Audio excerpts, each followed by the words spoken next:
ఆక్వాటెక్స్ వాళ్ళు మెకానిక్ మీట్కి అయితే పిలవడం అయితే జరిగింది. వెళ్ళగానే ఈ ఫైల్ ఇచ్చి తర్వాత ఒక టీ షర్టు అలాగే కూపన్ కూడా ఇచ్చారు. చాలా మంది మెకానిక్లు అయితే వచ్చారు. దాదాపు ఒక 200 మంది పైగా వచ్చారు. ఈ ఆక్వాటెక్స్‌పోలో ఎన్ని రకాల మోటార్స్ అయితే ఉన్నాయో అవన్నీ రకాల అన్నీ చూడ్డానికి అయితే పెట్టారు. అగ్రికల్చర్‌కి సంబంధించిన మోటార్లు, ఇంటికి వాడే మోటార్లు, అలాగే బావులల్లో వాడే మోనోబ్లాక్ మోటార్లు వీటి అన్ని శాంపిల్స్ అయితే పెట్టడం అయితే జరిగింది. అన్నిటిని చూశాము. నేనైతే ఇదే మొదటిసారిగా ఈ మీటింగ్ అయితే వెళ్ళడం అయితే జరిగింది. ఆక్వాటెక్స్‌మో గ్రూప్ వాళ్ళైతే వచ్చారు. వాళ్ళైతే ఏదైనా సమస్య ఉంటే మెకానిక్‌లని అడగమని చెప్పారు. అందరూ అడిగారు. వారి కంపెనీలో ఒక మోటార్ ఎలా తయారు చేస్తారో కూడా చూయించారు.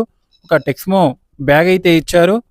టపారియా కటిమ్లేర్ ఒకటి, టపారియా టెస్టర్ ఒకటి, టపారియా స్క్రూ డ్రైవర్ ఒకటి అయితే ఇచ్చారు.